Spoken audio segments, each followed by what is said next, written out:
بسم اللہ الرحمن الرحیم۔ السلام علیکم ناظرین۔ اب تک کی صورتحال کے مطابق ایسا لگ رہا ہے کہ یہ جو جوکروں کی سرکار ہے، یہ جو امپورٹڈ حکومت ہے، یہ پاکستان کو معاشی طور پر بالکل تباہ کرنے کے لیے آئی ہے۔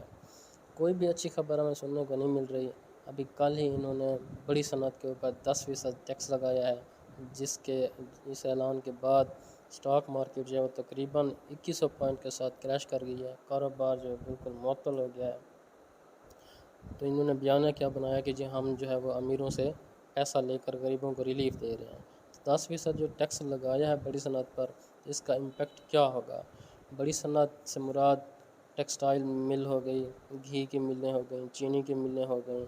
تو ان ملوں پر جب یہ 10% اضافی ٹیکس لگائیں گے، پہلے تو ان بیچاروں کو بجلی مہنگی مل رہی ہے، پیٹرول کی قیمتیں آسمان کو چھو رہی ہیں، تو اس حالت میں وہ جب 10% اور ٹیکس لگائیں گے تو ان کی پروڈکشن جو ہے وہ مزید مہنگی ہوگی۔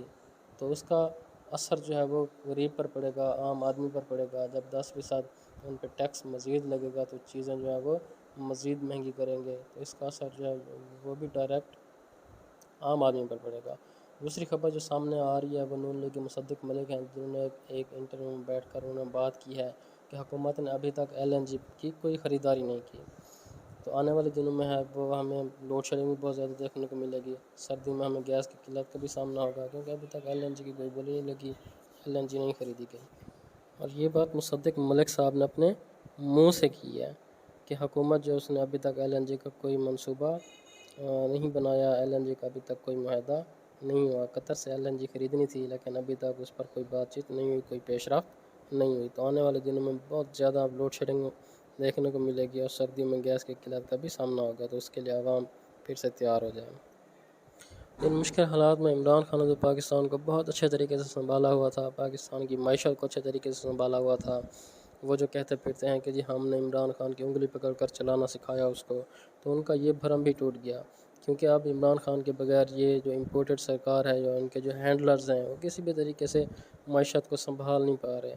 اب ان کے بس سے یہ باہر ہو گیا کہ معیشت کو کس طرح سے سنبھالیں۔ تو عمران خان نے تو اچھے سے مینج کیا ہوا تھا، وہ اسی خزانے کے ساتھ عوام کو سبسڈی بھی دے رہا تھا، صحت کارڈ بھی دے رہا تھا، لنگر خانے بھی چل رہے تھے، احساس پروگرام بھی چل رہے تھے، نوجوانوں کو قرضے بھی مل رہے تھے۔ اس نے تو بہترین طریقے سے سنبھالا ہوا تھا۔ اس کا کریڈٹ لینے والے جو ہینڈلرز، جو نون لیگ کے امپورٹڈ سرکار کے جو ہینڈلرز ہیں، اب ان سے تو کچھ بھی نہیں سنبھل رہا۔ کہتے تھے کہ جی عمران خان ہمارے بغیر کچھ بھی نہیں ہے، عمران خان کو ہم نے سکھایا ہے۔ تو اب کہاں گئی ان کی تجربہ کاری؟ ان تجربہ کا جو یہ امپورٹڈ سرکار کو کہتے تھے یہ تجربہ کار ٹیم ہے، ان کی تجربہ کاری کہاں گئی ہے؟ دکھائیں اپنی تجربہ کاری۔ آئے روز ملک کو دلدل کی طرف لے کر جا رہے ہیں، تو کیا بنے گا اس کا؟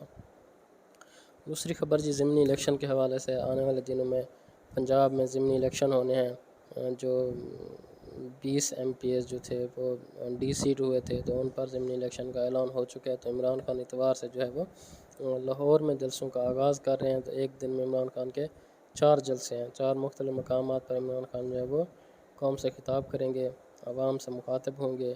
عمران خان دوبارہ میدان میں آ گئے ہیں، تو اس حوالے سے دھاندلی کی اطلاعات بھی مسلسل موصول ہو رہی ہیں۔ ہمارے ایک بہت ہی اچھے دوست ہیں، ان سے کچھ دن پہلے ان سے بات ہوئی، تو وہ بتا رہے تھے کہ اس پر دھاندلی کا منصوبہ جو ہے وہ کس طرح سے بنایا گیا ہے۔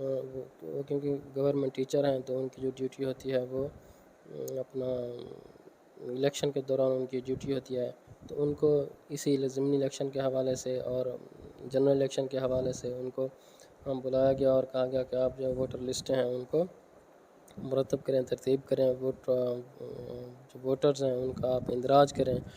تو انہوں نے بہت اہم انکشافات کیے ہیں۔ وہ بتا رہے تھے کہ ہمیں جو ووٹر لسٹیں دی گئی تھیں، تو انہوں نے اپنے بارے میں بتایا کہ میرے پاس جو تھے وہ 10 سے تقریباً کوئی 12 وارڈ تھے۔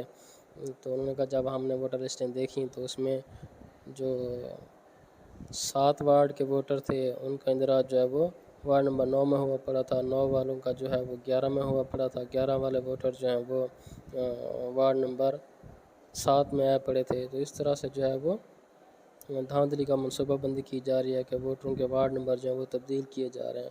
تو انہوں نے کہا کہ ہم نے جب لسٹیں دیکھیں تو ہم نے کیا کیا جی، وہ جو ووٹر ادھر ادھر ہوئے پڑے تھے ہم نے ان سب کو کینسل کیا، ختم کیا، اور ہم نے صحیح طریقے سے ووٹر لسٹیں جو تھیں وہ بنائی، جو پچھلے کئی سالوں سے چلتی آ رہی ہیں، یعنی جس کا ووٹ جس وارڈ میں تھا ہم نے اس کو اسی حساب سے ترتیب دیا۔ اس کے بعد جب ہم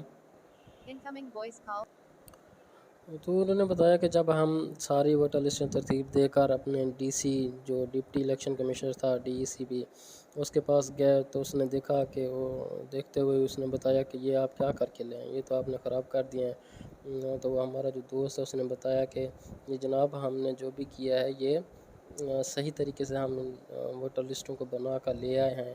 اب ایسا نہیں ہوگا کہ کسی ووٹر کا جو ووٹ ہے ایک وارڈ میں ہو اور وہ اس کا ووٹ اب دوسرے وارڈ میں چلا جائے، تو ایسا نہیں ہے۔ ہم نے ایسا ہی کیا کہ جس ووٹر کا ووٹ جو ہے وہ جس وارڈ میں تھا ہم نے اس کو دوبارہ اسی وارڈ میں شفٹ کر دیا۔ تو پہلے تو ساری رد و بدل ہوئی پڑی تھی، تو اس نے جو ڈپٹی تھا اس نے بتایا کہ ایسے نہیں کرنا تھا، جیسا ہم نے آپ کو پہلے بتایا تھا ویسا ہی کرنا ہے۔ تو وہ میرا جو دوست ہے اس نے بتایا کہ مطلب ہم نے اس کو بہت کنونس کرنے کی کوشش کی کہ اس طرح سے تو غلط ہو جائے گا کہ جو لوگ ہمیشہ سے جہاں پہ ووٹ کاسٹ کرتے آ رہے ہیں اگر ان کا ووٹ وہاں پہ نہ ہو تو یہ تو ان کے لیے مسئلہ ہوگا۔ تو انہوں نے کہا کہ یہ ان کا مسئلہ ہے، وہ جانیں، آپ کو ہم نے جیسا کہا ہے آپ ویسا کریں۔ تو جناب انہوں نے کیا کیا کہ وہ ساری ووٹر لسٹیں جو انہوں نے بنائی تھیں وہ ساری کینسل کیں اور دوبارہ سے انہوں نے اس ڈپٹی کے کہنے کے مطابق اس کے حکم کے مطابق دوبارہ سے ووٹر لسٹیں جو تھیں وہ دھاندلی والی جو ووٹر لسٹیں وہ بنا کر ان کا ووٹروں کا اندراج کر دیا ہے۔ تو اب اس طرح سے معاملات جو حل کرنے کی کوشش کی جا رہی ہے عمران خان کو مکمل طور پر اس کا صفایا کرنے کے لیے۔